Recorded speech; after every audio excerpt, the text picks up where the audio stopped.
Janax looked around the street where he was, years of vigilance etched across his face.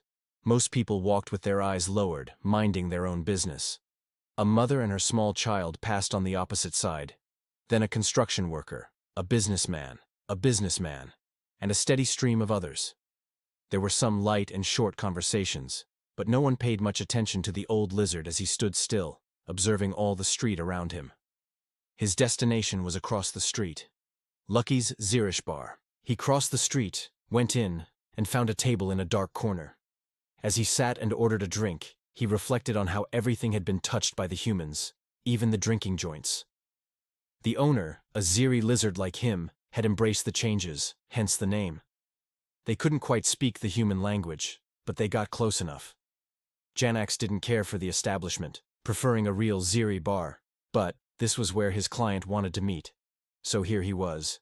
As the thoughts rolled around slowly in his mind, the door opened, and he recognized his paycheck walk in. The young Ziri sat down, more loudly and with less grace than Janax thought he should have.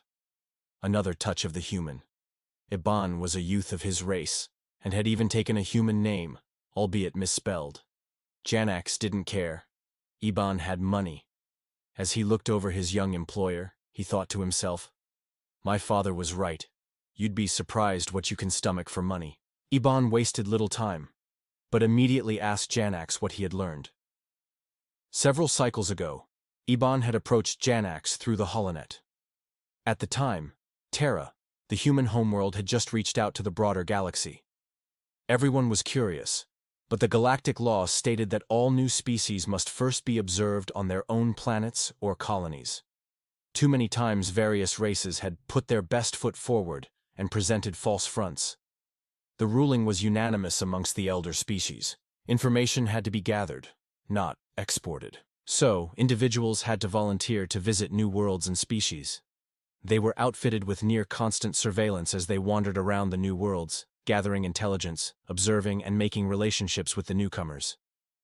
Janax had never imagined he'd be doing that sort of work, but Iban had enough credits to make him second-guess that assumption. Iban couldn't go himself, something about being gravitationally challenged or whatever. Janax didn't care, so long as the credits kept flowing. He began to tell Iban of his experiences on Terra, showing various photos and explaining things as he went. But Iban wasn't satisfied with that.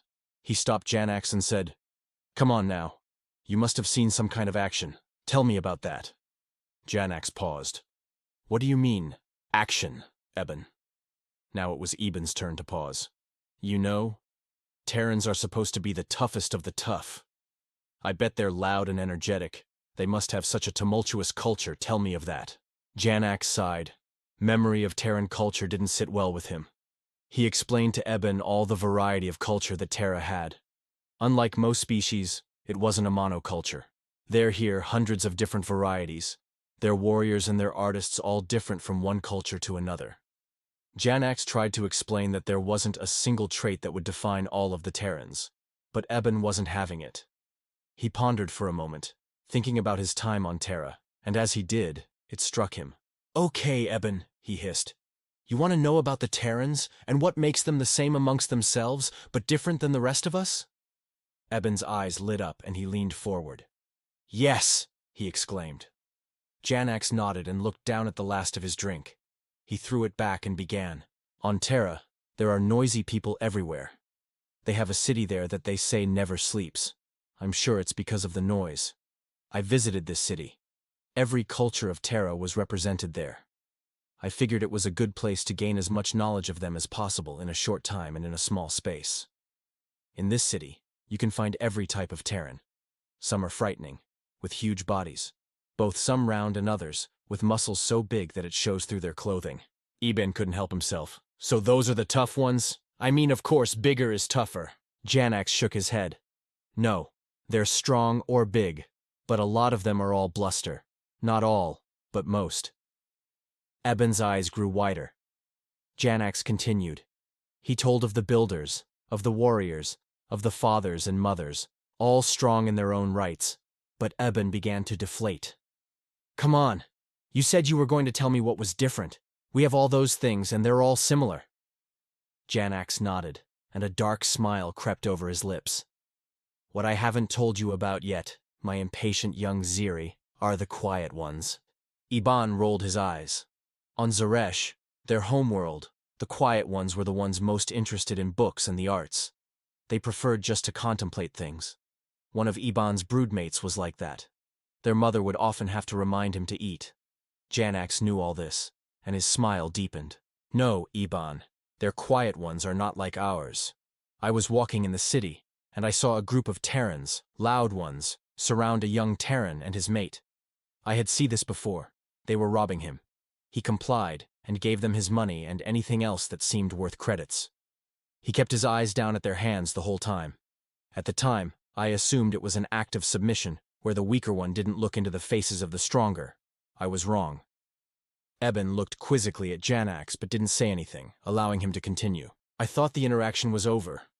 The stronger had taken the valuables of the weaker. Then one of the group began looking at the mate of the weaker. I knew that look. It transcended species. He reached out and lifted the chin of the weaker Terran's mate. He said something to her, and I couldn't make it out.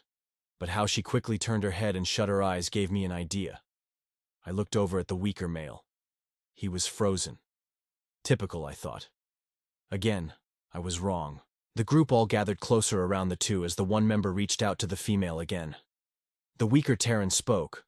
I was expecting to hear the whimpering pleas of a weaker animal. Instead, I heard a cold defiance. Don't touch her again. The group now exchanged looks and laughed. I heard the one who'd touched the female say, "Oh yeah? What are you gonna do about it?" As he did, he pushed the weaker male. The male said, "I'm going to have to stop you," which brought about a bigger laugh from the group. The one began to raise his hand to touch the female again, and the weaker Terran grabbed it before it could. He spoke the words that I advise you to heed if ever a Terran says them to you. "I'm going to give you one last chance to change your mind."